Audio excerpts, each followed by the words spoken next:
నమస్కారం friends. So నేను పెట్టినటువంటి టైటిల్ ప్రకారం ఇది ఒక 3 టాపిక్స్ ఇంపార్టెంట్ మాట్లాడదామని ట్రై చేస్తున్నాం.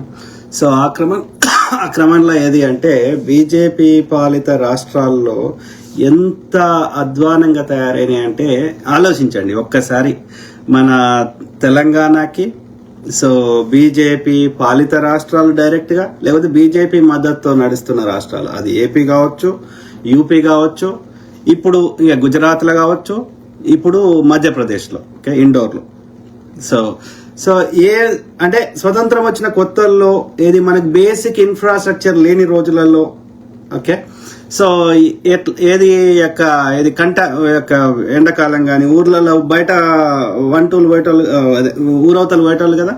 సో అప్పుడు ఆ బేసిక్ ఇన్ఫ్రాస్ట్రక్చర్ లేనప్పుడు, ఈ సెప్టిక్ ట్యాంక్ కాన్సెప్ట్ ఇవన్నీ లేనప్పుడు, సో ఎండాకాలం అది పోతే పొలాల్లో అది ఏమంటారు పొలాల్లో కలిసిపోతే సమస్య లేకుండే. కానీ కొన్ని ప్రాంతాలు ఏమయ్యేదంటే ఆ వర్షాకాలంలో ఆ వరదలకి అన్ని కొట్టుకొని వచ్చి మనం తాగే ఎందుకంటే అప్పుడు నీళ్లు చెరువులలో కానీ నియర్ బై నదులలో కానీ ఎక్కడైనా పట్టుకొచ్చుకుంటారు, ముఖ్యంగా చెరువులలో తెచ్చుకుంటారు. సో అవి ఫిల్టర్ చేయడము కానీ, ఇప్పుడున్న ఈ ఫిల్టరేషన్ సిస్టమ్ కానీ, ఈ యొక్క ఏమంటారు ఇవేవి ఫెసిలిటీస్ లేని రోజులలో ఆ కలుషితమైన నీళ్లు తాగి ఆ యొక్క విరేచనాలు వాంతులతోటి వెనకట గత్తర అనేటోళ్ళు, తెలంగాణ భాషలో గత్తర అంటారు. గత్తర అంటే ఏమంటారు కలరా, లేదంటే డయేరియా ఇంగ్లీష్ లో అయితే. అంటే అదొక అంటురోగం అన్నట్టు. ఒక నీళ్ళు తాగి అందరు అవే నీళ్ళు తాగితే ఏమంటారు ఎవడన్నా ఇక కొంచెం హుషారుతోటి బాయిల కాడకి పోయి, అంటే ఊరవతలికి పోయి బాయిల దగ్గర అక్కడ వండుకుంటా అక్కడ బాయిల నీళ్లు తాగుకుంటా అట్లా ఉన్నోళ్ళు ఏం కావాలి, ఒక 1/3 జనాలు బతికేటోళ్ళు గత్తర వస్తే, 2/3 జనాభా చచ్చిపోయేటోళ్ళు. ఏది బేసిక్ ఇన్ఫ్రాస్ట్రక్చర్ లేని రోజులలో. అట్లాంటి పరిస్థితి నేటికి బీజేపీ పాలిత రాష్ట్రాలు ఉంది. నేటికి చెంబు పట్టుకొని ఊరవతలకు పోతారు. అర్థమైందా? మీరు గోదావరి జిల్లాలకు వండి ఇదే పరిస్థితి. వాళ్ళు వచ్చి మాకు భూవని నేర్పుతారు. ఓకే, సో ఆ క్రమంలో గతంలో రీసెంట్ గా గుజరాత్ లో అయింది ఇట్లాంటి ఇన్సిడెంట్.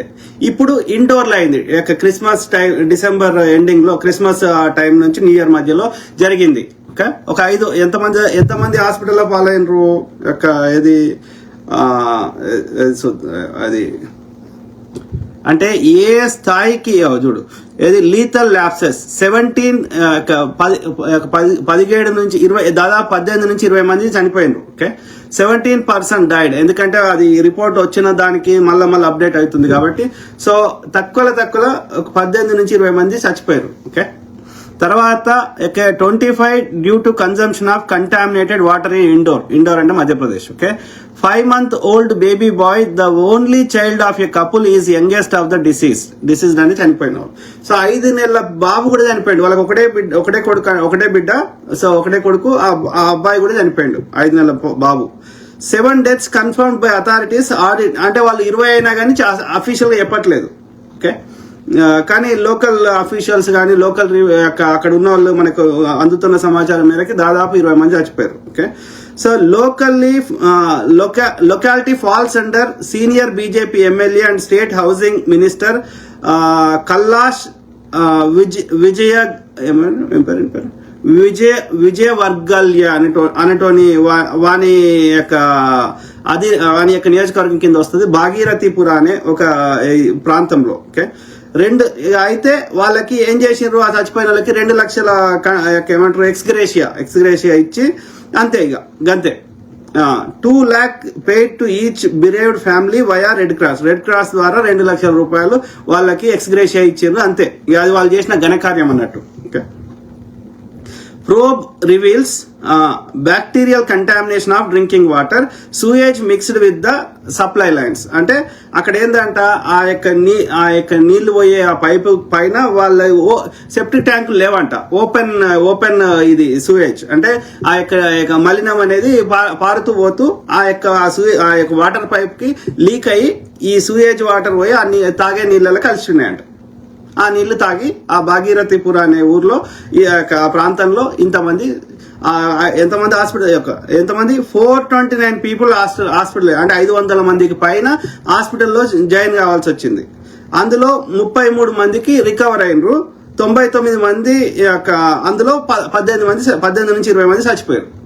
ఇది బీజేపీ పాలిత రాష్ట్రంలో జరుగుతుంటే అక్కడ మధ్యప్రదేశ్ లో ఉన్నటువంటి ప్రధాన ప్రతిపక్ష పార్టీ కాంగ్రెస్ పార్టీ, అక్కడ లోకల్ కాంగ్రెస్ పార్టీ లీడర్లు పోయినరు, కలిసినరు. అయితే ఇది నేషనల్ మీడియాలో వచ్చి అది పెద్ద ఇష్యూగా అయింది. ఎందుకంటే బేసిక్ ఇన్ఫ్రాస్ట్రక్చర్ అనేది గూడ ఇయ్యలేని పరిస్థితిలో నా యొక్క 4 ట్రిలియన్ ఎకానమీ ఉన్నటువంటి 4th లార్జెస్ట్ ఎకానమీ ఉన్న భారతదేశము యొక్క తనలాడుతుంది అంటే ఇక అర్థం చేసుకోండి.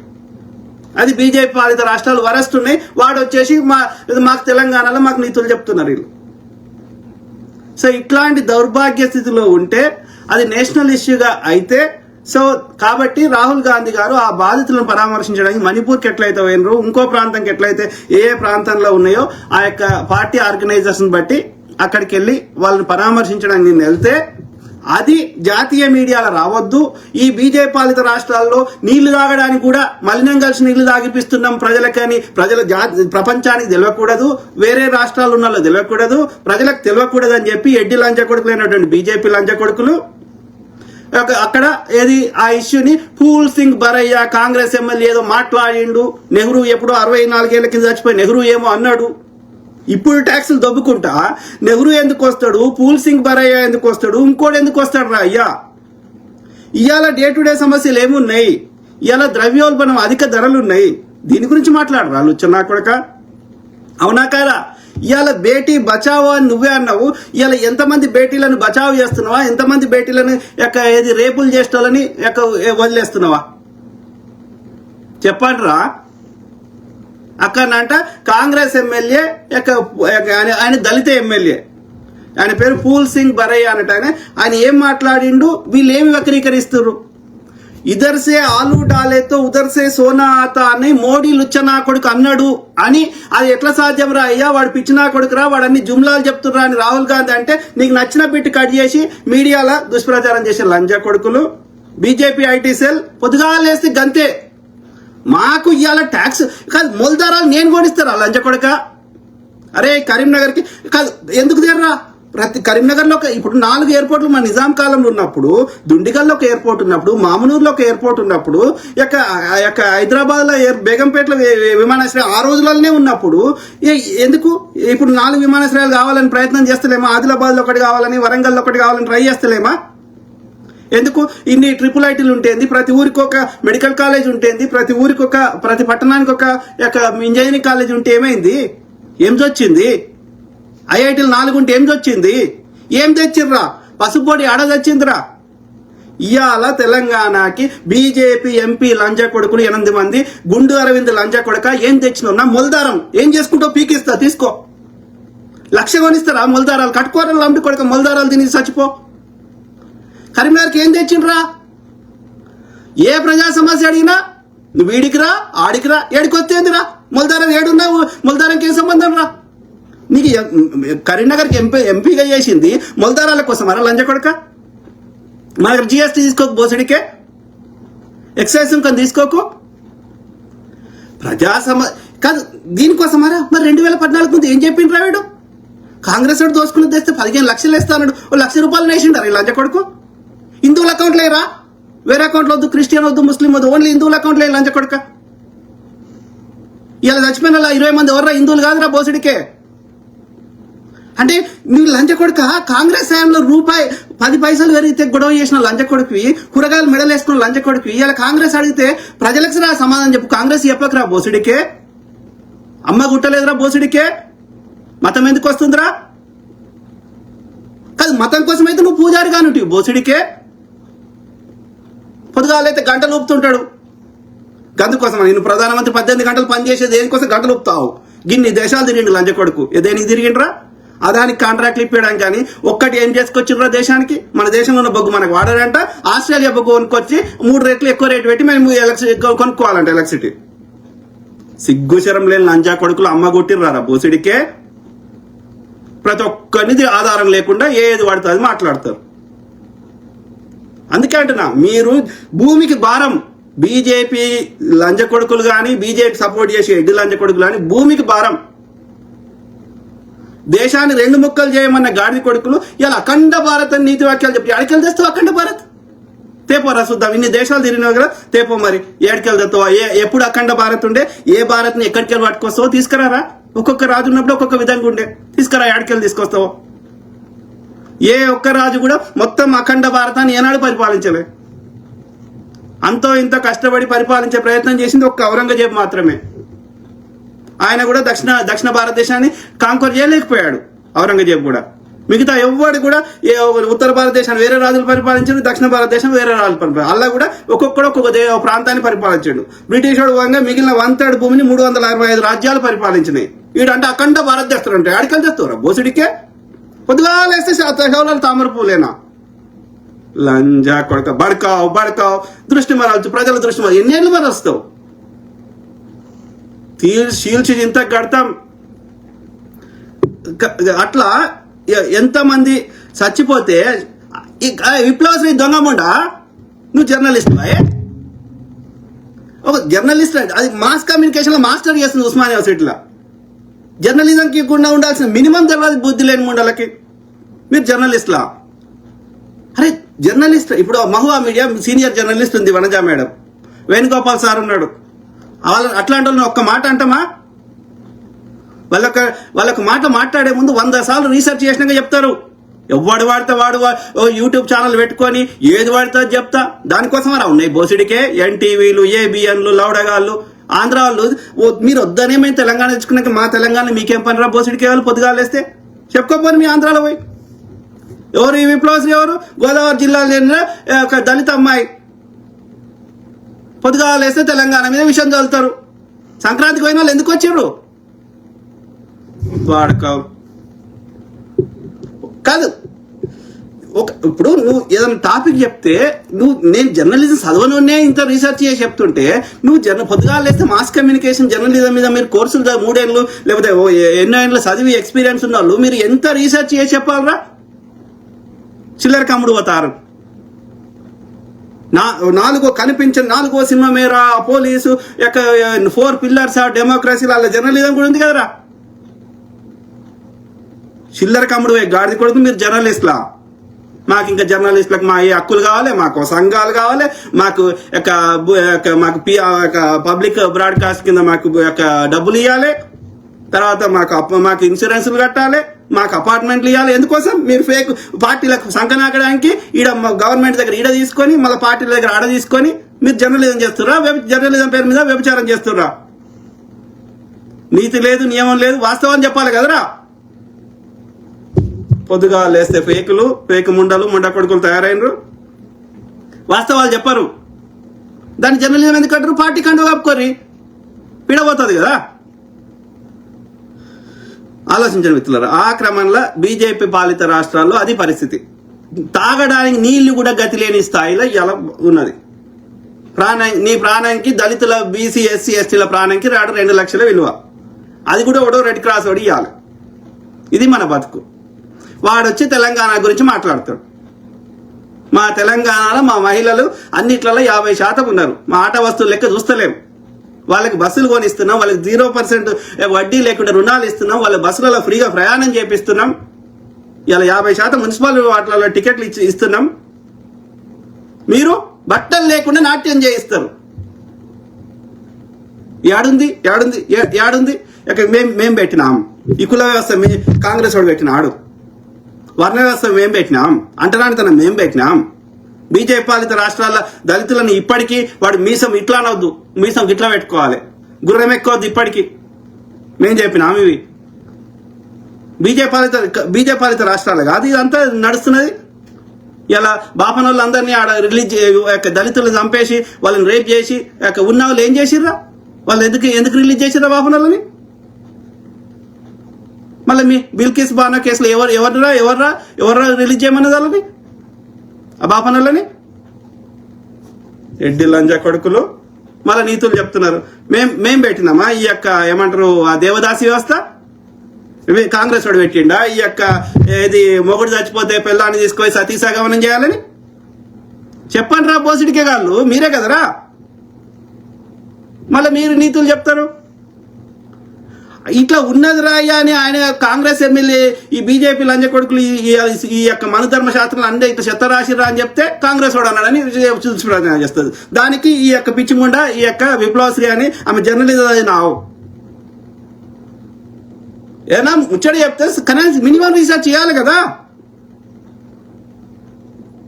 వీళ్ళకి ఈ రాకేష్ జర్నలిస్ట్ కి ఈ విప్లవశ్రీకి ఇంకా ఇద్దరు ముగ్గురికి నెలకు కూసుండబెట్టి ఒక్కొక్కరికి 20-30 వేల జీతం ఇచ్చి నెలకు కిరాయిలు కట్టుకుంటా ఆ కంప్యూటర్లు ఇచ్చి సిస్టమ్స్ ఇచ్చి అన్ని ఇచ్చి నెలకు 3 లక్షల చొప్పున 3 ఏళ్ల నుంచి పోషిస్తే వాళ్ళ నాకు N9 మీడియా నాకే అప్పచెప్పమంటే ఇవ్వకపోతే కుట్రవాణ్ణి ఆయన యొక్క రాజకీయ శత్రువులతో కుట్రవాణ్ణి ఆయనను తప్పుడు ఫోక్సో కేసులో ఫ్రెండ్ బిడ్డ అని వాళ్ళ ఇంట్లో ఆశ్రయం ఇస్తే వాళ్ళ మీద ఫోక్సో కేసు పెట్టించారు వీళ్ళందరూ కలిసి.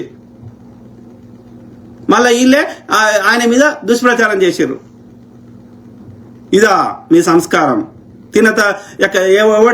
ఎవడు తిండి పెట్టిండో వాని మీద నేనా?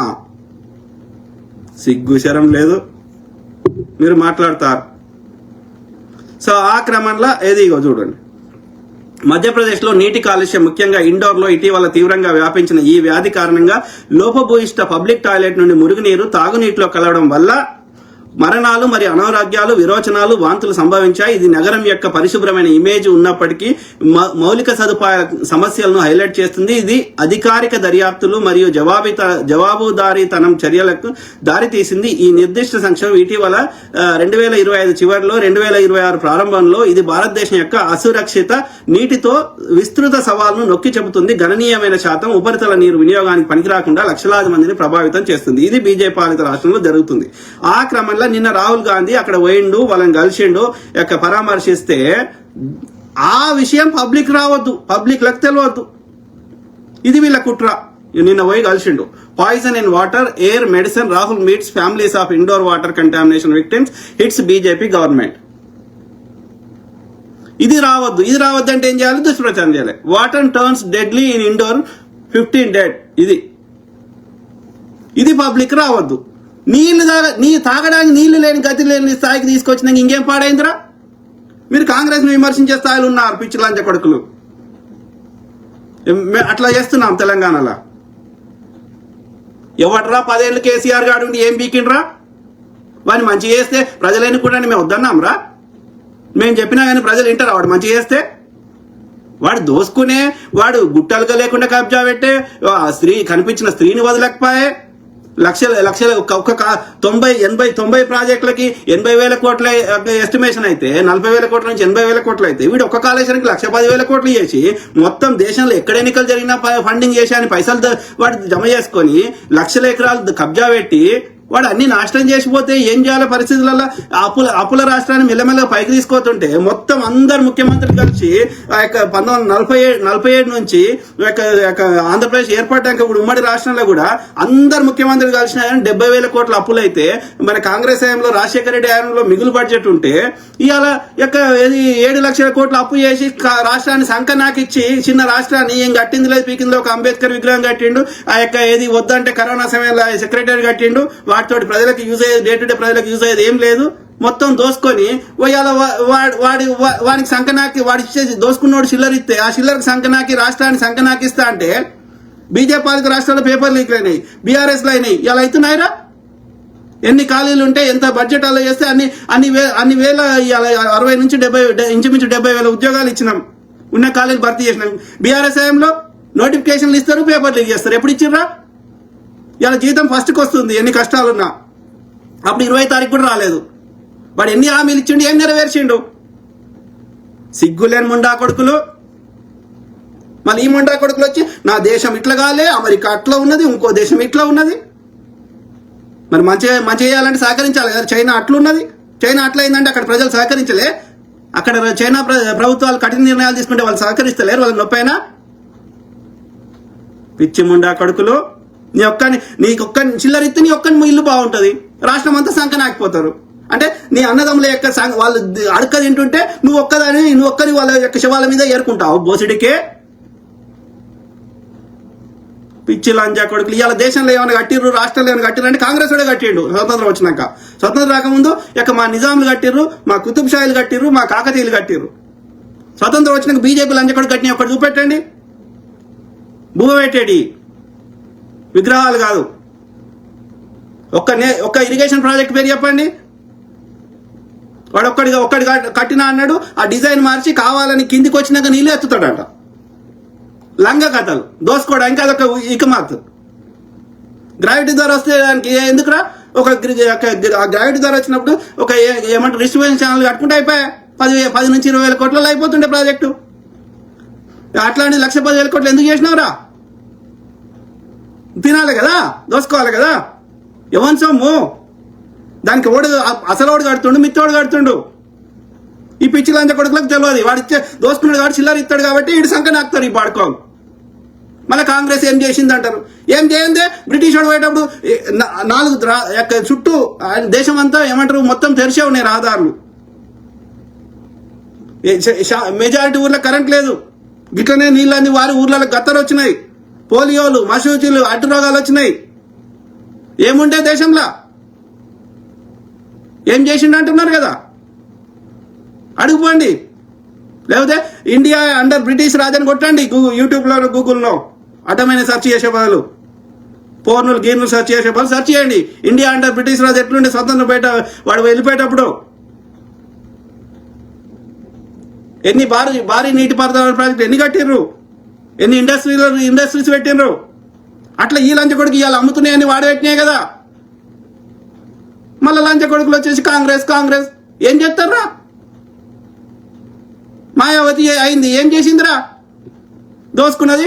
ఆ దోసుకునే 100 రాధాలు ఉన్నాయంటే బీజేపీకి సంఖ్య నాకుతుంది. 5% ఓట్లు గెలిచి బీజేపీని గెలిపిస్తుంది ప్రతి చోట. ఏ ప్రజాస్వామ్యం మీద కొట్లాడుతుంది మాయావతి? మరి కాన్శీరాం బతుకుంటే మాయావతిని బొందబెట్టేటోడు. కాన్శీరాం చిల్లరకు అమ్ముడు పోలే, అంబేద్కర్ చిల్లరకు అమ్ముడు పోలే. ఇలా దళితుల ఆత్మగౌరవాన్ని సంఖ్య నాకిస్తుంది మాయావతి. ఈ మందకృష్ణ మాదిగ్గాడు, ఈ యొక్క ఆర్ఎస్ ప్రవీణ్లు వచ్చేలాంటి కొడుకులు. ఇలా అంబేద్కర్ ఉంటే ఫస్ట్ వీళ్ళని చంపేస్తాడు. మళ్ళా వీళ్ళు వచ్చేసి నీతులు చెప్తున్నారు లంచ కొడుకులు.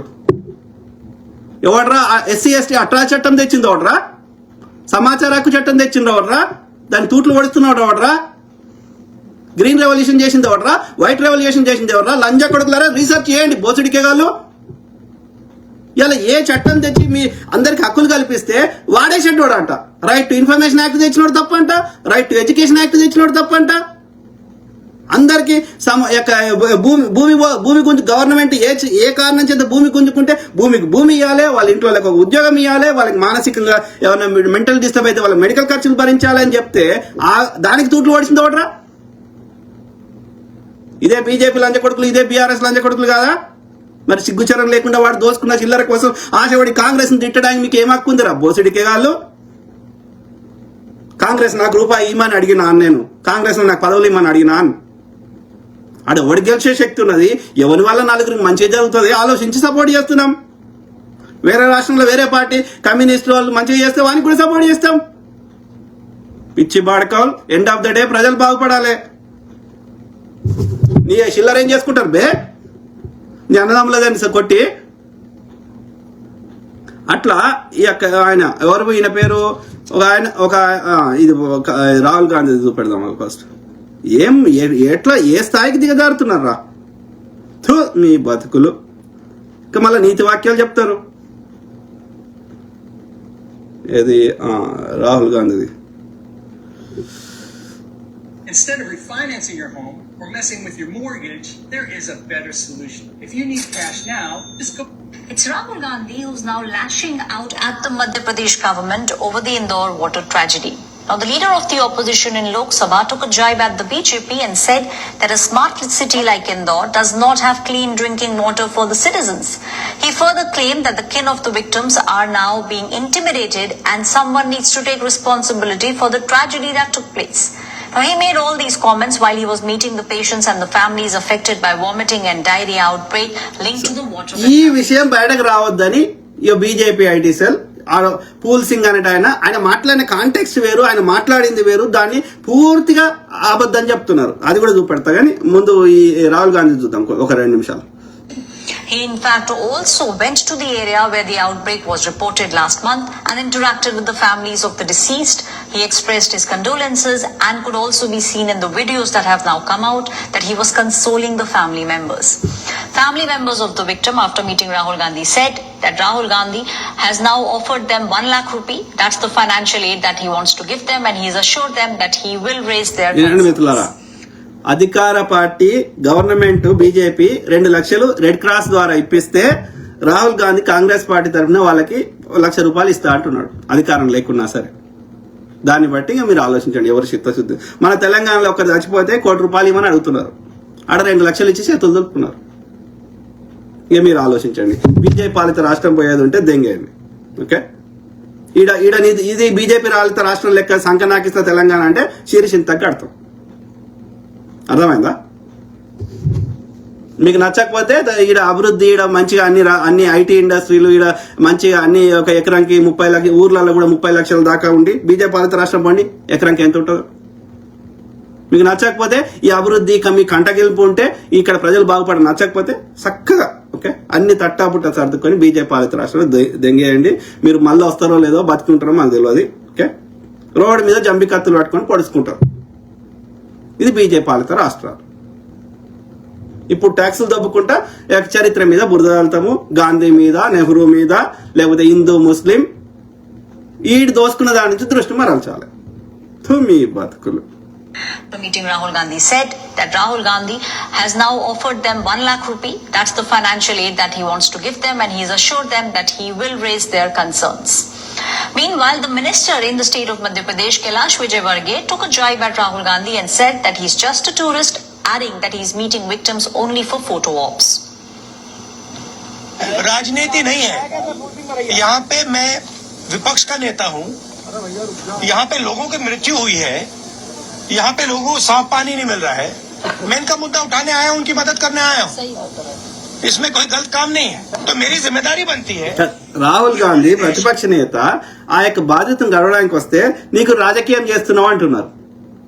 అంటే ఒకవేళ నిజమే అనుకుందాం, అయితే కలవద్దా? ఒక రాజకీయం చేసినా కానీ కలవద్దా?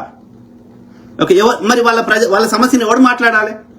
నువ్వు చెప్పిందే కరెక్ట్ అనుకుందాం, అయినా సరే మాట్లాడాలి కదా. ఆ ఇష్యూని వాళ్ళకి న్యాయం చేయమని అడగాలి కదా. అడగొద్దా? లీడర్ ఆఫ్ అపోజిషన్, ప్రధాన ప్రతిపక్ష పార్టీ అడగొద్దా? ఒక సామాన్యుని నేనే అడిగినప్పుడు ఒక ప్రధాన ప్రతిపక్ష పార్టీ అడగొద్దా? తప్ప ఏం కాదు. వాళ్ళకి మేము ఇది చేస్తాము, ఇట్లాంటివి కాకుండా పునరావృతం చేస్తాము, అది ఇది అయింది, దీనికి పరిపూర్ణంగా ఇట్లాంటి చర్యలు తీసుకుంటాం, ఇట్లాంటివి కదా చెప్పాలి. ప్రతిపక్ష నాయకుడిని విమర్శిస్తారా మీరు? అధికారం ఉన్నోడు చర్యలు తీసుకుంటాడు, ప్రతిపక్షమోడు నిన్ను పని చేపిస్తాడు, ప్రజలు కానీ ప్రతిపక్షం కానీ. ఇది పద్ధతి ప్రజాస్వామ్యంలో. ఈ అధికార పార్టీ వాడే ప్రతిపక్షాన్ని తిట్టినాక ఇక what is there is no meaning for the government. ఆలోచించండి మిత్రులు. लोगों को साफ पानी नहीं मिल रहा है और मैं इनकी मदद करने ही आया हूँ, इनके साथ खड़े होने आया हूँ. आप इसको जो भी कहना चाहते हैं कह लीजिए, राजनीति कहना चाहते हैं, जो भी कहना चाहते हैं कह लीजिए, मुझे फर्क नहीं पड़ता है. मैं इनके साथ यहाँ खड़ा हूँ और इनको आप साफ पानी दिलवाइए. हमें बताया कि ये जो टंकी है ये सिंबल है, आज भी यहाँ पर साफ पानी नहीं है. बैंडेड लगा दिया है जो कुछ दिनों के लिए चलेगा. जो मीडिया का ध्यान है, देश का ध्यान यहाँ है, इसलिए चल रहा है. मगर जैसे ही ध्यान हटेगा यहाँ से, वापस वही हालत हो जाएगी, वही पानी. तो ये कह रहे हैं कि चाहते हैं कि यहाँ पर सिस्टमैटिकली ये काम किया जाए और उनको साफ पानी दिया जाए. देखिए, ये कहा जाता था कि देश को स्मार्ट सिटीज दिए जाएंगे. 100 స్మార్ట్ సిటీలు అన్నాడు. ఆ స్మార్ట్ సిటీలు ఏమి మిత్రులారా? సో ఇది పరిస్థితి. ఈ విషయాన్ని బయటకు రావద్దని ఒక దళిత ఎమ్మెల్యే అయినటువంటి ఒక బీండ్ అనే ఒక ప్రాంతం నుంచి ఆయన పుట్టిండు.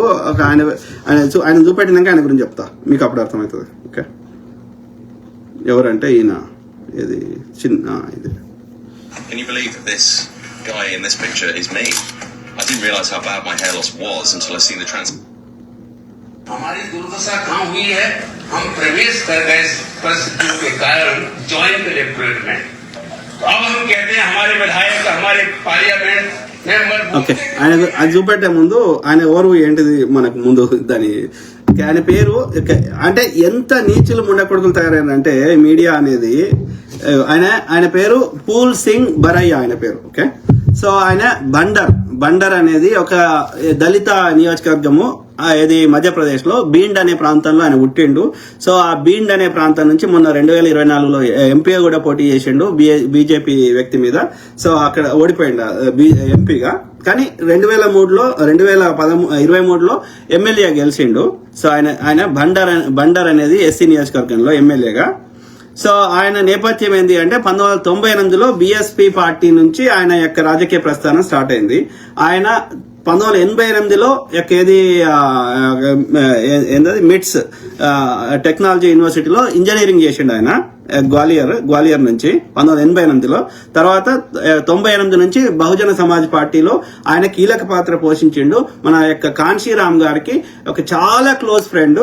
ఆయన బీఎస్పీ పార్టీని ఏమంటారు మధ్యప్రదేశ్ లో దాన్ని ఎక్స్పాండ్ చేయడంలో, అట్లనే 93లో 98లో బీఎస్పీ ఏమీ లేని బీఎస్పీ పార్టీకి 11 ఎమ్మెల్యేలను గెలిపించిన ఘనుడు యొక్క ఏది దళితుడైనటువంటి ఈ యొక్క పూల్ సింగ్ బరయ్య. ఓకే, సో ఆయన తర్వాత ఏమైంది, మాయావతి, ఆయన కాంశీరామ్ తర్వాత మాయావతి తోటి కొన్ని రాజకీయ విభేదాలు వచ్చి ఆమె మాయావతి గారు యొక్క ఈ బీఎస్పీ నుంచి ఈ పూల్ సింగ్ బరయ్యాని యొక్క ఏమంటారు ఎక్స్పెల్ చేసింది, అదే బహిష్కరిస్తే ఆయనకి ఇప్పుడు ఎంత వయసు 64 ఏళ్ళు. ఓకే, సో ఆ తర్వాత ఏం చేసిండు ఆయన 2003లో బహిష్కరిస్తే 2003 నుంచి 2007 వరకు సమతా సమాజ్ పార్టీలో ఉండే. అక్కడ నుంచి ఆ తర్వాత 2007 నుంచి 2010 వరకు లోక్ జనశక్తి పార్టీలో పనిచేశాడు. ఆ తర్వాత బహుజన్ సంఘర్ష్ దళ్లో 2012 నుంచి 2019 అంటే ఒక వరకు పనిచేసిండు.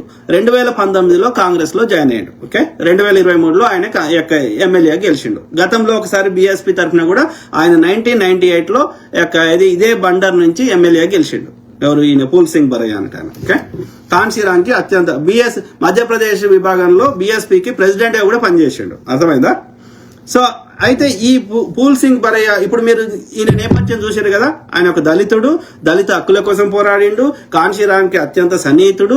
దళితుల యొక్క అభ్యున్నతి కోసం, బీసీ ఎస్సీల అభ్యున్నతి కోసం కాన్షీరామ్ గారు ఎట్లయితే కష్టపడ్డారో, ఒక అంబేద్కర్ గారు ఎట్లయితే కష్టపడ్డారో, ప్యూర్ అంబేద్కరిస్ట్ అయినటువంటి ఈ పూల్ సింగ్ బరయ్య గారు ఈ బ్రాహ్మణులకు వ్యతిరేకంగా, ఈ బీజేపీ ఆర్ఎస్ వ్యతిరేకంగా ఆయన రాజకీయ ప్రస్థానం నుంచి నేటి వరకు కాంగ్రెస్ లో ఉన్నప్పటికీ ఆయన యొక్క ఐడియాలజీకి, ఆయన దళితుల అభ్యున్నతి కోసం, ఈ బ్రాహ్మణుల యొక్క మనువాదానికి వ్యతిరేకంగా నిరంతరం పోరాటం చేస్తూనే ఉన్నాడు.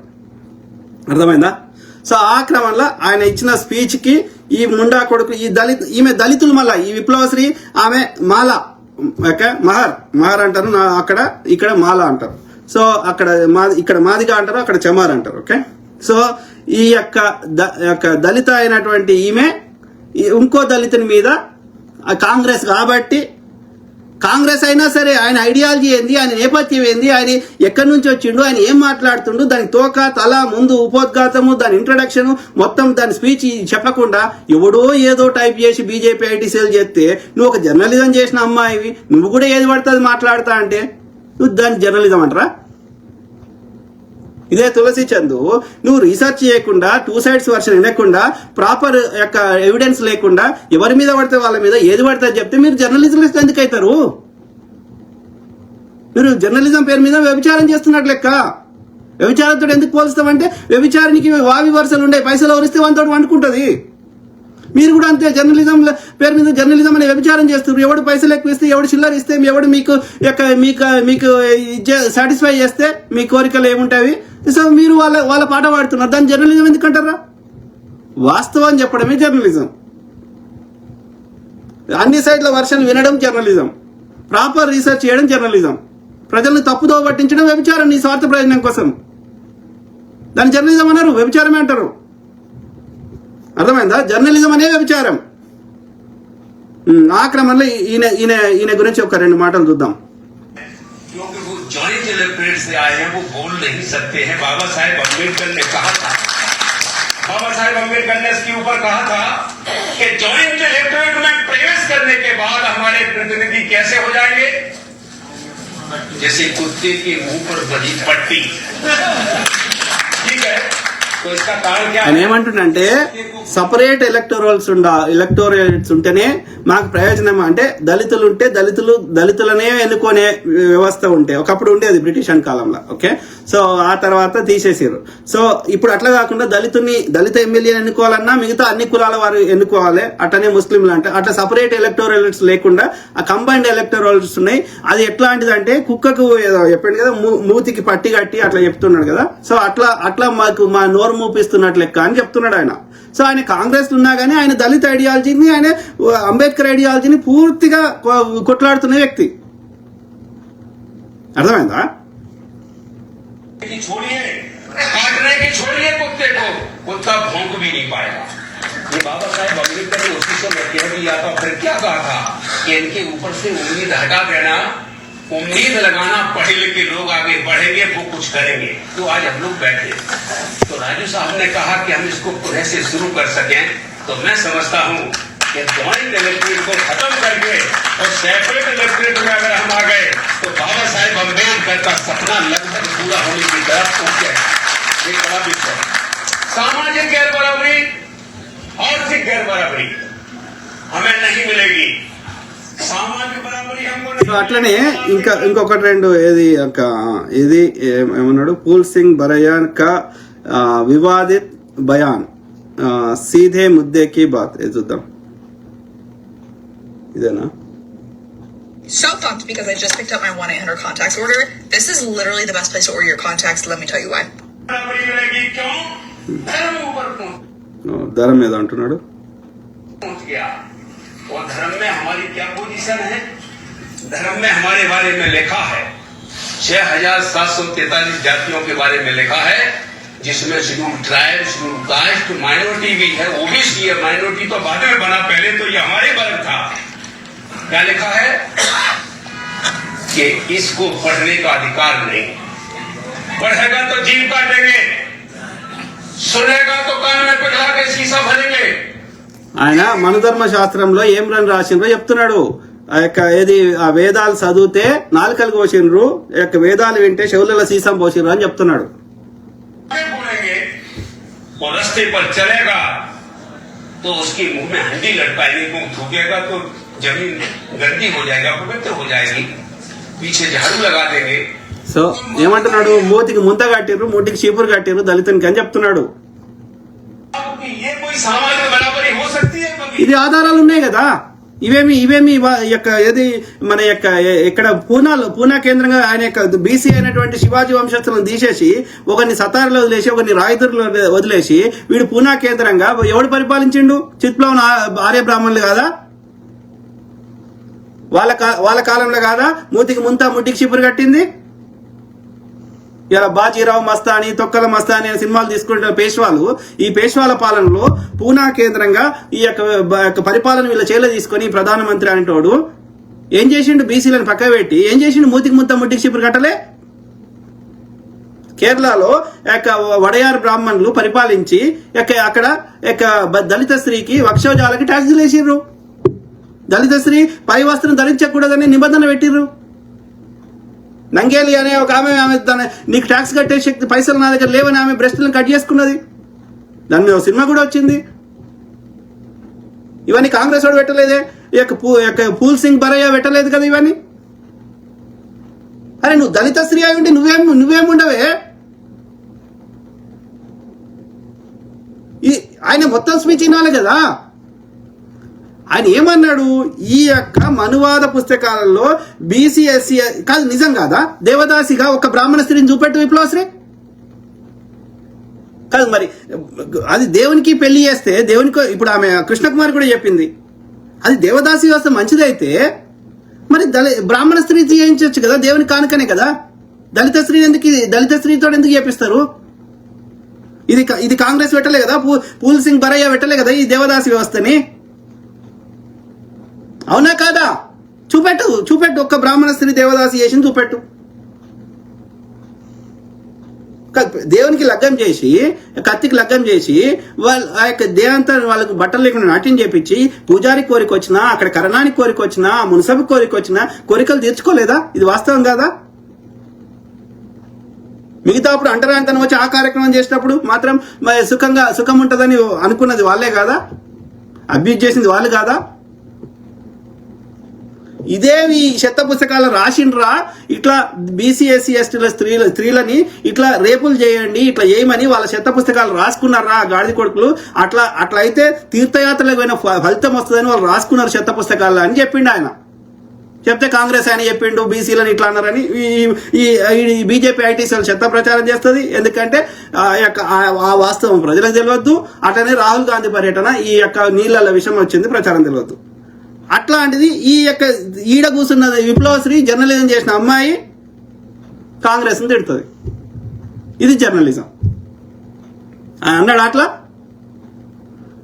ఈ మనువాద చెత్త పుస్తకాలు ఉన్నది అన్నాడు. जब धर्म ऊपर होगा तो कैसे होगी, और धर्म नीचे आ जाएगा तो हमको सामाजिक बराबरी मिल सकती है, लेकिन नहीं मिलेगी। आर्थिक बराबरी क्या लिखा है मनुस्मृति में?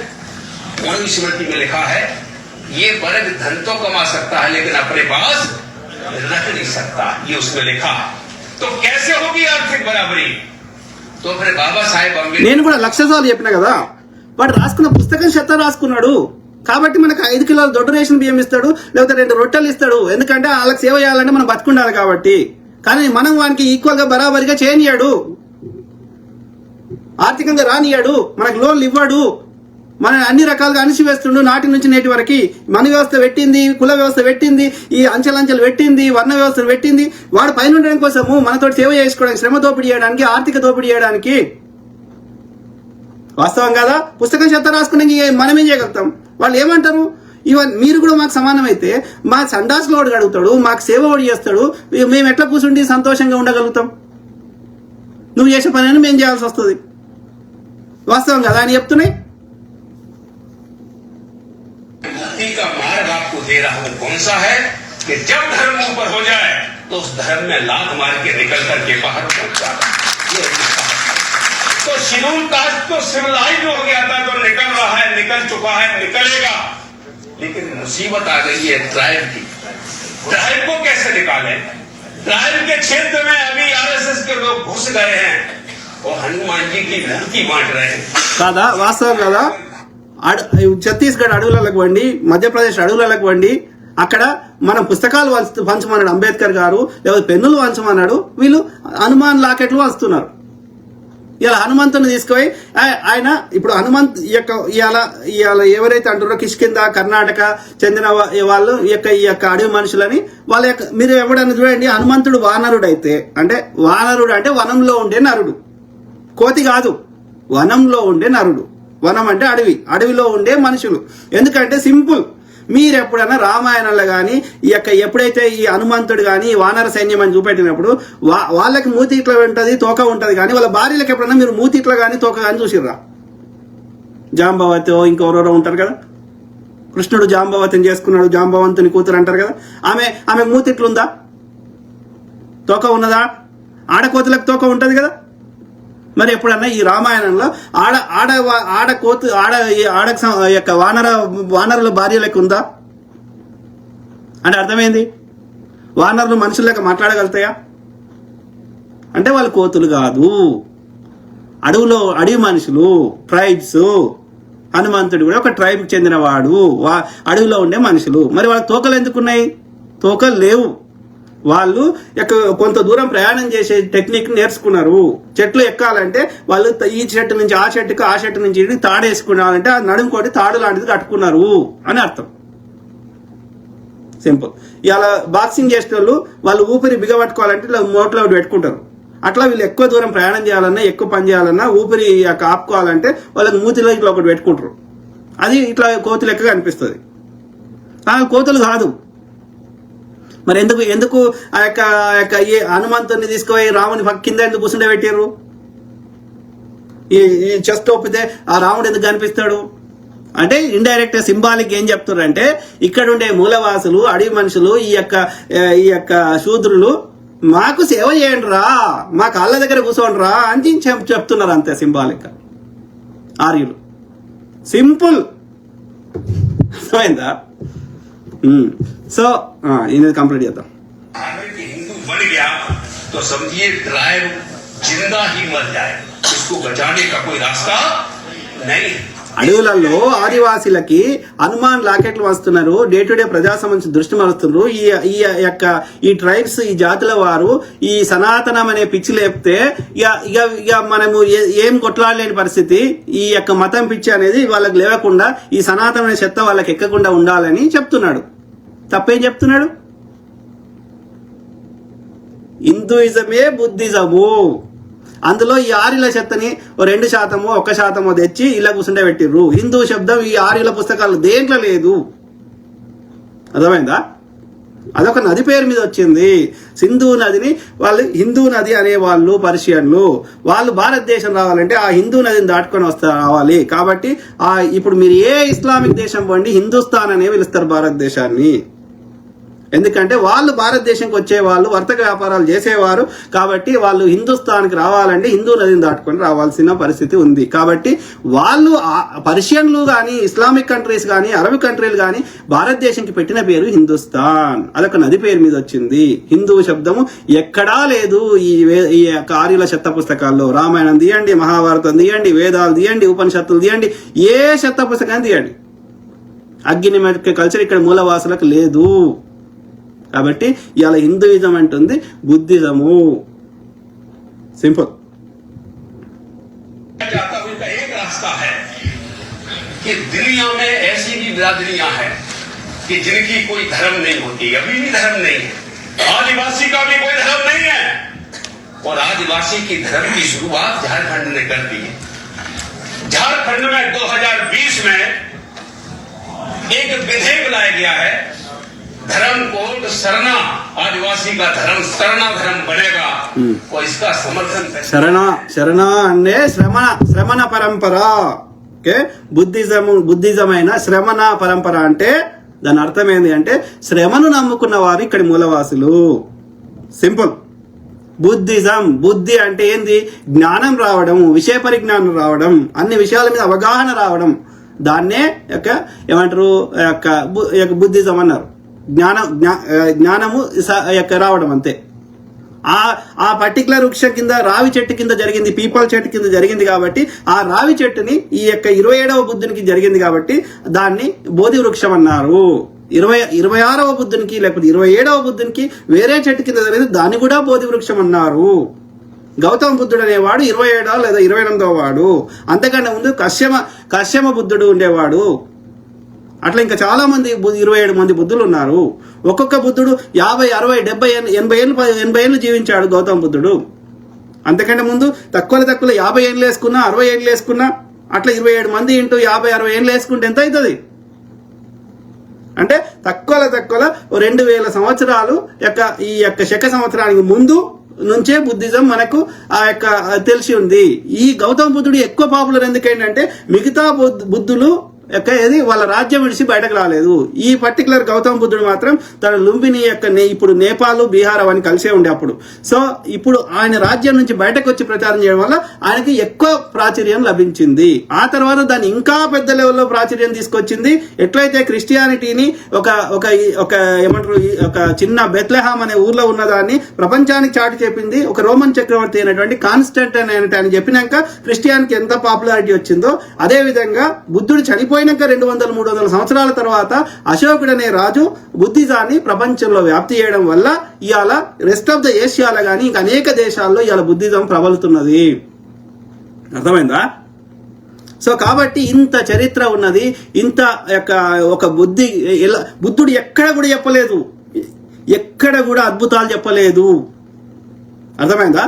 ఇది మనిషి ఇట్లనే ఉంటాడు, సస్తాడు, కష్టం ఉంటది, అంతా నీ మైండ్లోనే ఉన్నది, దాన్ని ఎట్లా స్వీకరించాలని మాత్రమే చెప్పాడు. సృష్టి ఎట్లా పనిచేస్తుందని చెప్పాడు కానీ నువ్వు ఏం కష్టపడకుండా అద్భుతాలు ఆకాశానికి వస్తాయని ఎన్నడూ చెప్పలే బుద్ధుడు. ఎక్కడో దేవుడు కూర్చొని ఉన్నాడని ఎన్నడూ చెప్పలే బుద్ధుడు. శ్రమను నమ్ముకో, జ్ఞానాన్ని సంపాదించుకో, సంతోషంగా బతుకు అని చెప్పిండు అంతే. అది నచ్చిన వాళ్ళు పాటించినారు. భారతదేశంలో కూడా అంతే ఇప్పటికీ ఉన్నది. ఇప్పుడున్న హిందూయిజమే బుద్ధిజం. నేను అబద్ధం చెప్పినాను మీకు అనిపిస్తే ఇలా తెరావాదం ఒరిజినల్ బుద్ధిజం ఏదైతే ఉందో అక్కడ ఆయా దేశాలకు పోయి చూడండి, కాంబోడియాకు వండి, థాయిలాండ్కి వండి, శ్రీలంకకు వండి, ఇవాళ నువ్వు చెప్తున్న వినాయకుడు, నువ్వు చెప్తున్న శివుడు, నువ్వు చెప్తున్న ఇంకోటి, ఆ బుద్ధిజం తెరావాదం పుట్టినటువంటి అశోకుడు ప్రాప్తి చేసినటువంటి ఆ ఒరిజినల్ బుద్ధిజంలో ఉన్న ఈ దేవుళ్ళన్నీ అక్కడ ఉన్నాయి. తర్వాత ఒరిజినల్ గా చైత్యాలే ఉండేటివి. తర్వాత ఈ మహాయానంలో కొంతమంది రాజులు కలిసి దాన్ని బుద్ధునికి విగ్రహాలు కట్టడం స్టార్ట్ చేశారు. అంతకుముందు మీరు చూడండి, సారనాథ్ ఇవన్నీ చైత్యాలే ఉంటాయి. బుద్ధుని యొక్క వెంట్రుకనో గోర్లో పండ్లో ఏదో ఒకటి అలా పెట్టి దాన్ని ఆ యొక్క బుద్ధిజం ఆయన టీచ్ చేసినవి అవన్నీ వాటికి సంబంధించిన శిల్పాలు, ఆకులు, అలములు, ఆ యొక్క అశోక చక్రవర్తి ఇవన్నీ ఉంటుండే. సో ఆ తర్వాత బుద్ధునికి విగ్రహం వచ్చింది. ఆ తర్వాత ఇందులో కల్ట్ ఏది, ఈ యొక్క వజ్రయానం వచ్చింది. ఈ టిబెట్ లో, నేపాల్లో కొంత ఇది పాటిస్తారు. అర్థమైందా? ఈ యొక్క మంత్రాలు, తంత్రాలు ఇవన్నీ. సో కాబట్టి ఈ ఆర్యుల చెత్తలో ఎక్కడా నీకు ఇవన్నీ ఏమి ఉండవు. కాబట్టి అలా హిందూయిజం చెప్తున్నాయి ఇప్పుడు ఈ దేవాలయాలు ఇవన్నీ ఇది బుద్ధిజమే. ఆర్యులది ఏముంటది అంటే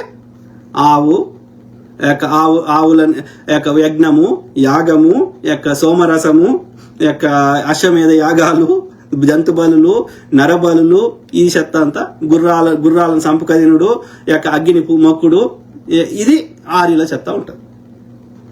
ఇది నేను చెప్పింది నమ్మకండి. కజకిస్తాన్ వండి, పర్షియాకు వండి, ఆ యొక్క ఇరాన్, పర్షియా అంటే ఇప్పుడు చాలా పెద్ద రాజ్యం కానీ ఇప్పుడు ఇరాన్ పెద్దది అందులో.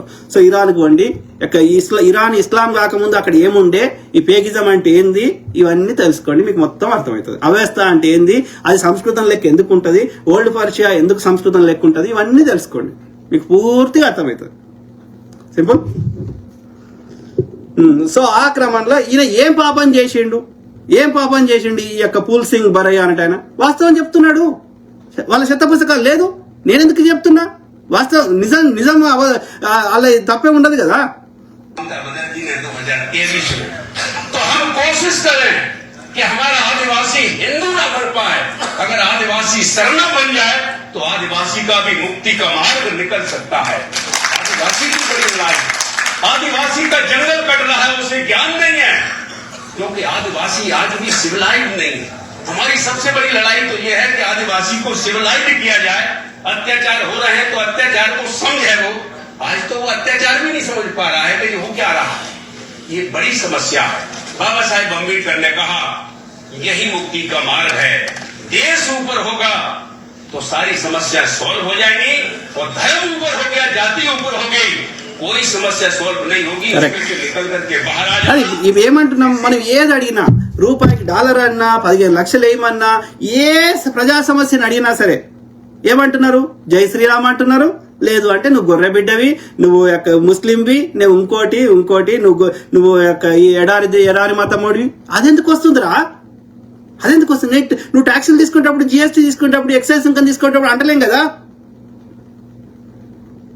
అంటే యూఆర్ పర్పస్ఫుల్లీ నీ దోపిడి నుంచి ప్రజల దృష్టి మరలుస్తున్నావు. ఆయన అదే చెప్తున్నాడు కదా.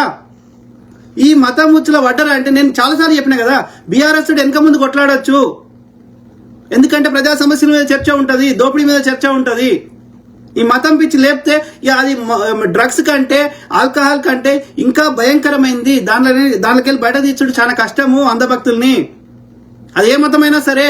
ఇలా ఓల్డ్ సిటీలో ప్రజా సమస్యల మీద చర్చలు జరిగాయి. ఇంకా 50 ఏళ్ళైనా 100 ఏళ్ళైనా ఇంకా 200 ఏళ్ళైనా అదే ఎంఐఎం పార్టీ గెలుస్తుంది.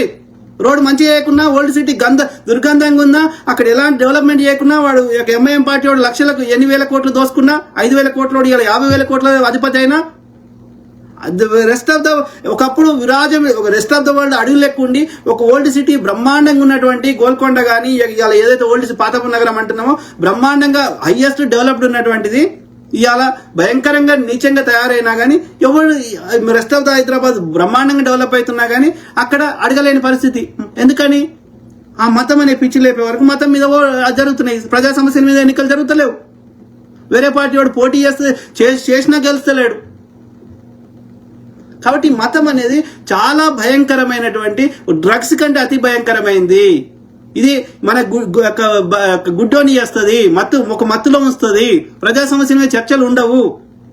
అది వద్దురా అని చెప్పి వాడు ఎన్ని దోసుకున్నా ఎవడు చర్చ చేయడు. అది వాడు ఏ మతం వాడు అనేది చెప్తున్నాం మనం, ఈ ఒక్క పర్టికులర్ మతం చెప్తలేం. కాబట్టి ఆ చెత్తలకు పోవద్దురా. మనం ఎవడు అది ఏమైనా ఉంటే నీ గుళ్ళ చేసుకో, నీ మసీదులో చేసుకో, నీ చర్చిలో చేసుకో, మాకు సంబంధం లేదు. కానీ రాజ్యాంగబద్ధంగా అందరం సమానంగా ఉంటాము, ప్రజా సమస్యల మీద చర్చ ఉంటుంది అంటే వద్దే వద్దంటారు.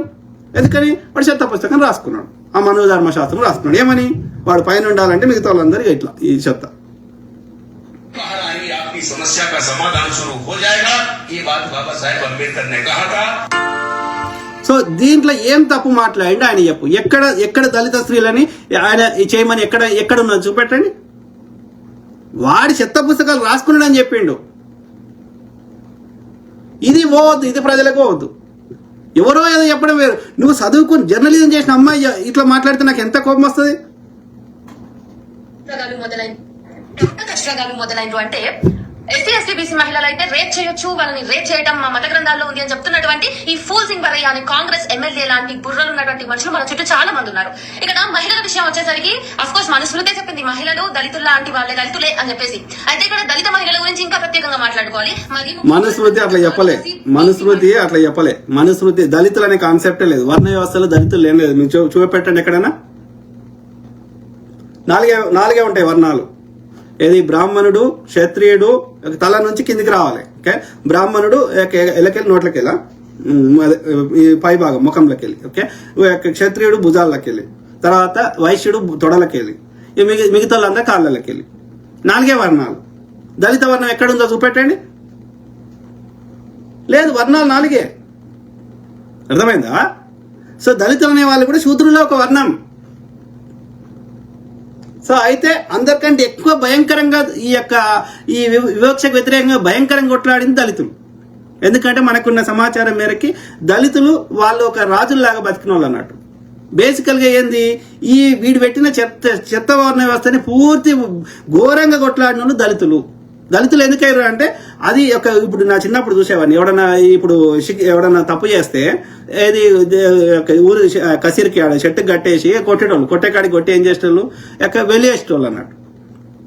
గట్ల వాడు చెప్పిన దానికి పూర్తిగా వాడు చెప్పిన ఈ చెత్త వ్యవస్థకు అన్నిటికీ తీవ్రంగా వ్యతిరేకించిన వాడు దళితుడు. ఎందుకంటే వాడు ఒకప్పుడు రాజు లెక్క బతికిండు. కాబట్టి వాళ్ళు వ్యతిరేకిస్తే వీళ్ళని ఏం చేసిండు, వాడు అడ్డమైన నీచమైన పనులు చేయించి వెలివేసిండు. వాడిని వ్యతిరేకించడం వల్ల వెలిపేయబడ్డ వాళ్ళు దళితులైన తర్వాత. కానీ వాడు ఒరిజినల్ పెట్టిన వ్యవస్థలో 4 వ్యవస్థలు. అందుకే వాడి చెత్త పుస్తకాలు ఎక్కడ దళితుల అనే వ్యవస్థ ఉండదు. అర్థమైందా? సో కాబట్టి వాడు వచ్చేటప్పుడు ఏం చేసిండు అంటే వాడు బ్యాచ్లు వచ్చినప్పుడు ఆర్యుడు పరిషా నుంచి వచ్చినప్పుడు వాళ్ళ స్త్రీలను తీసుకురాలి. వాడు అక్కడే వచ్చిండు.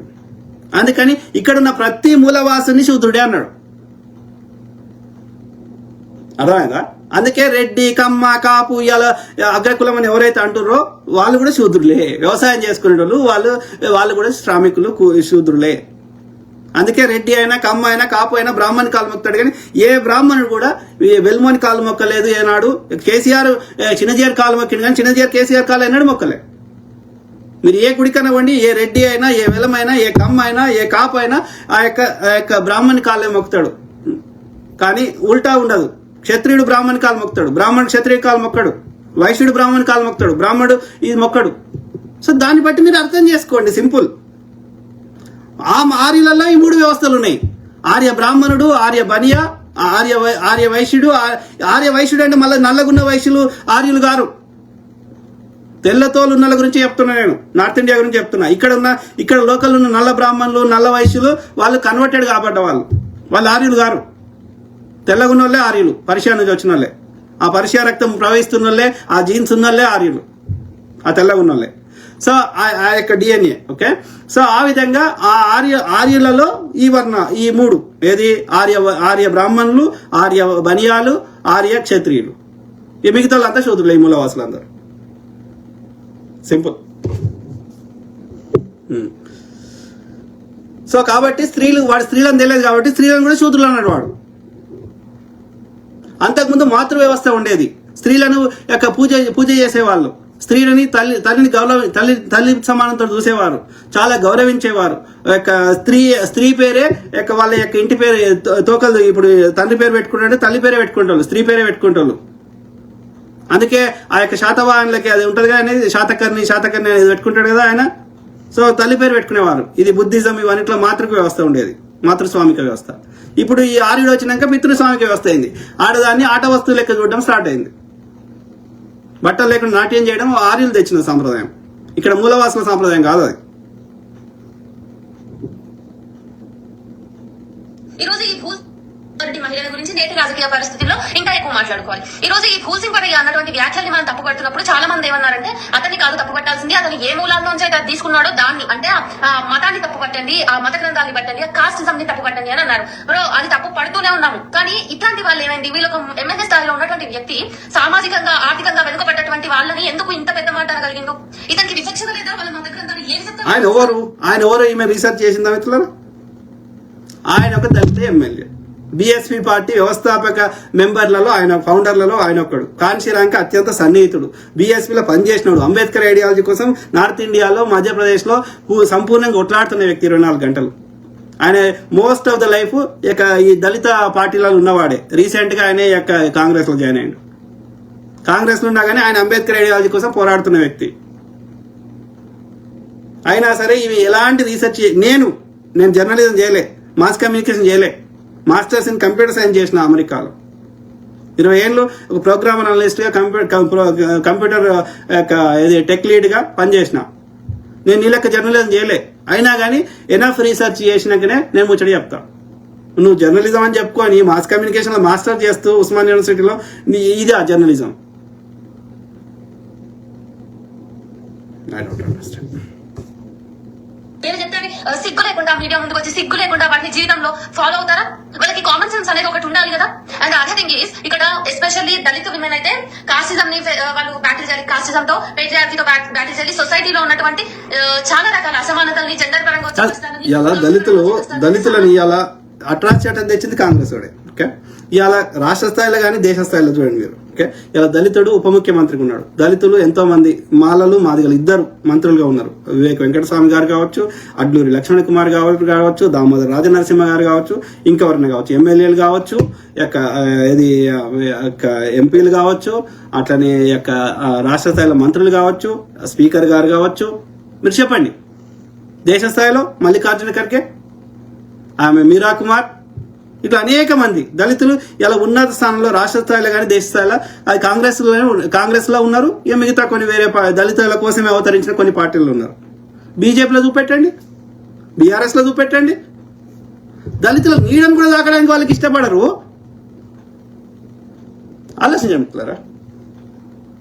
ఆర్థిక పరమైనటువంటి అన్ని కష్టాల వల్ల వాళ్ళు మానసికంగా కూడా చాలా ఇదవుతున్నారు. ఇవన్నీ అడ్రస్ చేస్తూ నేను జిఐ న్యూస్ లో రేపు ఒక వీడియో చేస్తాను, టచ్ లో ఉండండి. ఎందుకు అంటున్నానంటే, ఒక దళిత ఆదివాసీ మహిళ అంతర్మథనం, ఆమె ఫైట్ చేయాల్సిన బ్యాటిల్స్ ఎట్లా ఉంటాయి సమాజంలో అనేటటువంటి ఖచ్చితంగా మనం తెలుసుకోవాలి. అవి most ignored topics in this society. So అవి తెలుసుకుందాం. తెలుసుకోగా దళితుల సమస్యల గురించి అందరం ఎవరైనా మాట్లాడదాం, సమాజ నిర్మాణం కోసం కష్టపడదాం. కానీ వెన్ యూ చెప్పేటప్పుడు డూ ఎనఫ్ రీసెర్చ్. అర్థమైందా?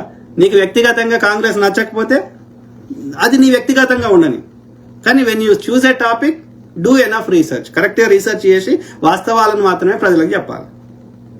నీ వ్యక్తిగత దీని అభిప్రాయాన్ని నీ రుద్దుతా అంటే చెల్లదు అట్లా. అర్థమైందా మిత్రులారా? సో ఆ క్రమంలో ఐ థింక్ ఇది చాలా వరకు చెప్పినట్టున్నా. మీ కామెంట్స్ చదువుని దాన్ని వెళ్ళిపోతాను. రైట్,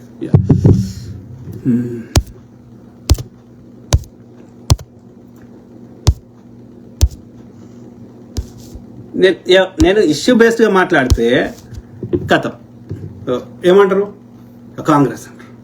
మరి కాదు, కాంగ్రెస్ కాదురా ఇవాళ. ఎవరిని తీసుకొచ్చి పెడదాం తెలంగాణలో చెప్పు? కాంగ్రెస్ పక్క పెడదాం, ఎవరిని పెడదాం? బీజేపీనా, బీఆర్ఎస్నా? మిగతా పార్టీలు గెలిచే స్థాయిలో ఉన్నాయా? కాంగ్రెస్ కంటే మంచిగా చేస్తున్నాడు కూడా చెప్పండి. ఏ రాష్ట్రంలో ఎవడు మంచి చేసిండో చెప్పండి. ఎవడు గెలిచే స్థాయిలో ఉన్నాడు, ఎవడొస్తే 4 మంచి జరిగే అవకాశం ఉంది, గతంలో ఎవడు మంచి చేసిండో వాడిని సపోర్ట్ చేస్తాం. ఇప్పుడు కొన్ని రాష్ట్రాల్లో కాంగ్రెస్ వచ్చే పరిస్థితి లేనప్పుడు అక్కడ బెస్ట్ ఆల్టర్నేటివ్ ఏది ఉంటే వాడిని సపోర్ట్ చేయాల్సిందే, తప్పదు. కుర్చీ అయితే ఖాళీ కూర్చుంటారు కదా.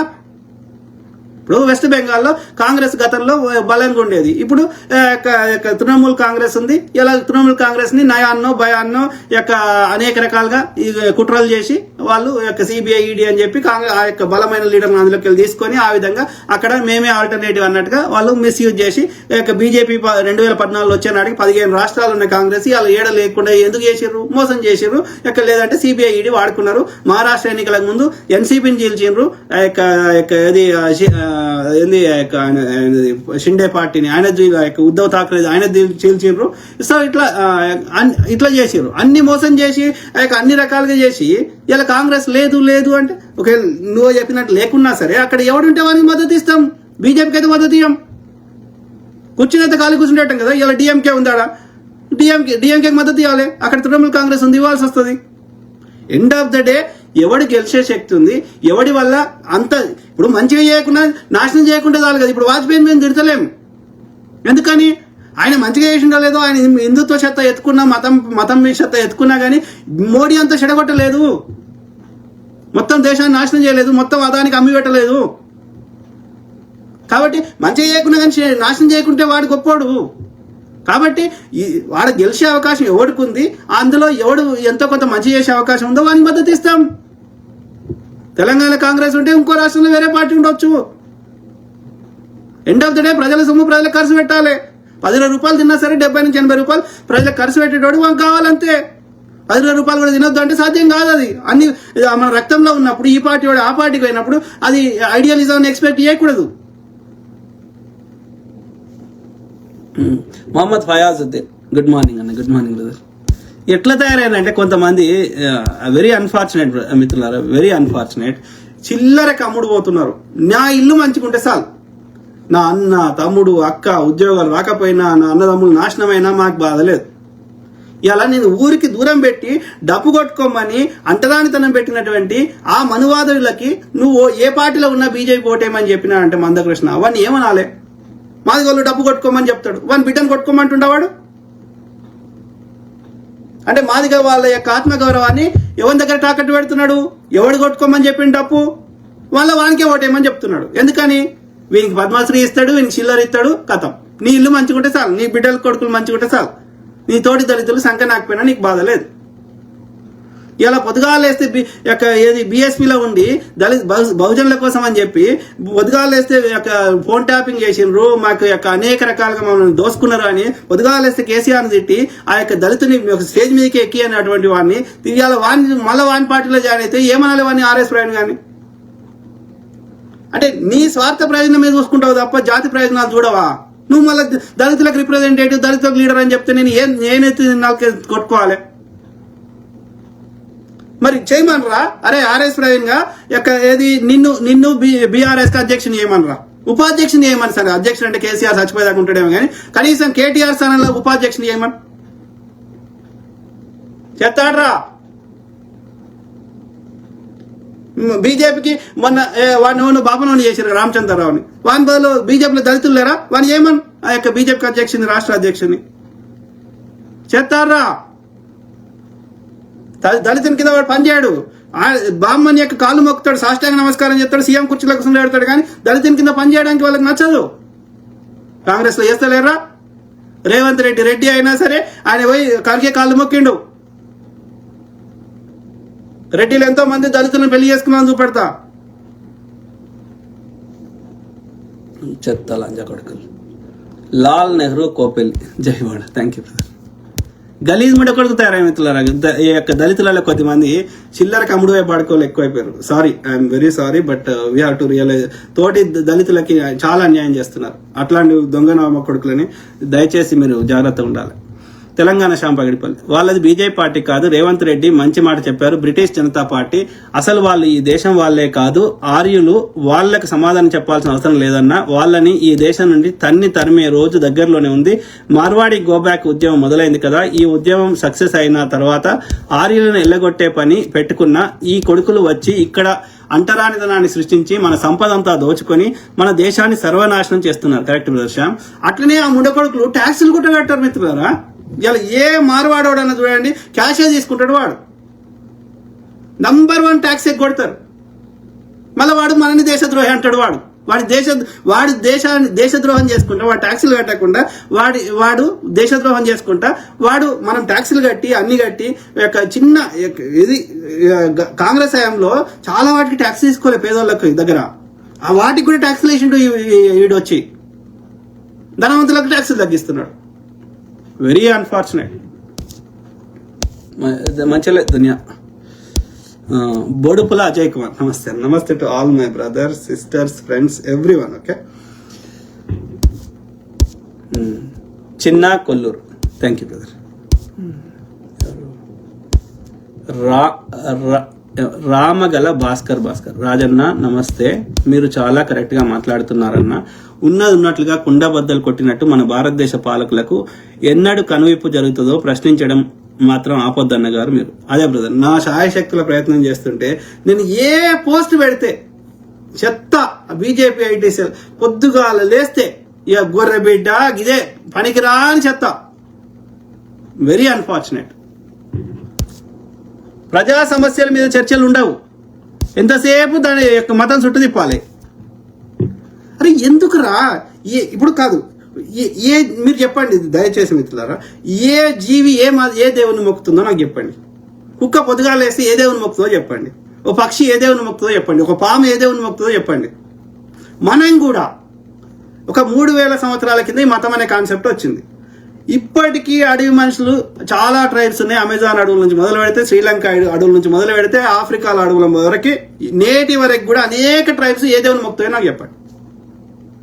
మన పూర్వీకులు ఒక 5-10 తరాలు తీసేస్తే అంతకుముందు ఏ దేవుని మొక్కిరో చెప్పండి. లక్షల సంవత్సరాలు భూమి మీద మనిషి జీవం పుట్టి ఎన్ని లక్షల సంవత్సరాలు అయి ఉంటుంది కదా. ఒక 2000-3000 సంవత్సరాలు తీసేస్తే ఈ లక్షల సంవత్సరాలు ఏ దేవుని మొక్కినా మనం? ఏ దేవుని మొక్కలే.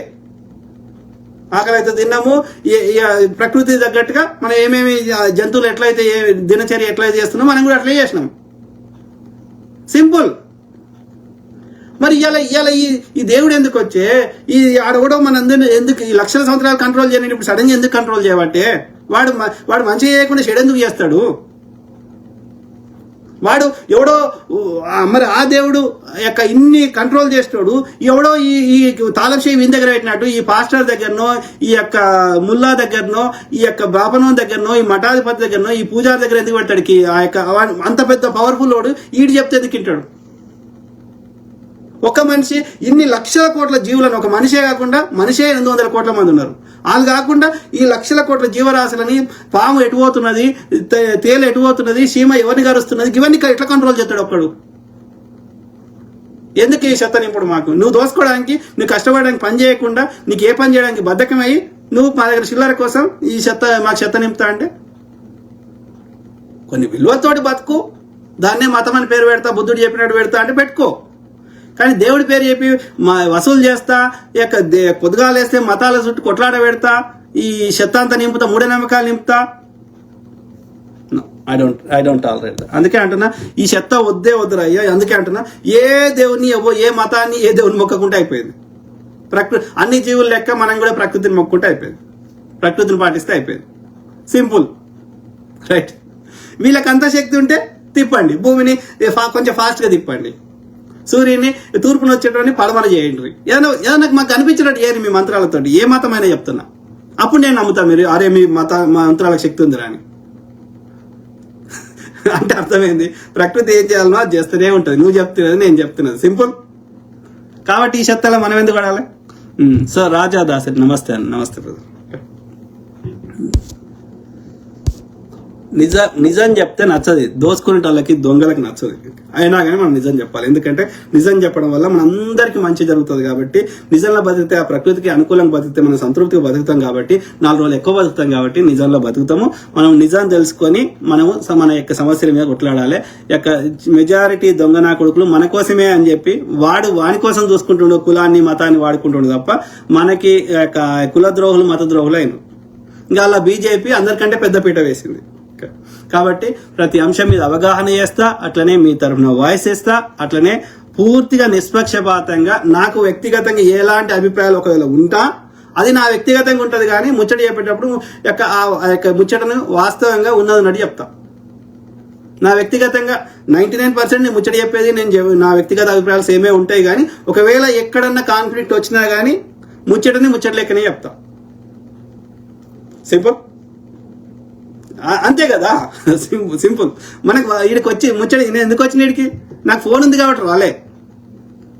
నాకు వాస్తవాలు చెప్పాలి, నిజం చెప్పాలన్న ఆ యొక్క ఇది మనసులో ఉంది కాబట్టి నేను ముచ్చట చెప్పాలి. ఇప్పుడు అందరు మాట్లాడగలుగుతారా?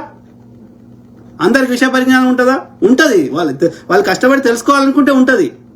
కానీ నేను ముచ్చట చెప్పాలంటే నేను ఫస్ట్ చదవాలి కదా. ఇప్పుడు 2-3 గంటలు నేను అది కొంచెం రీసెర్చ్ చేయాలి కదా, దాటి గురించి తెలుసుకోవాలి కదా, అర్థం చేసుకోవాలి కదా.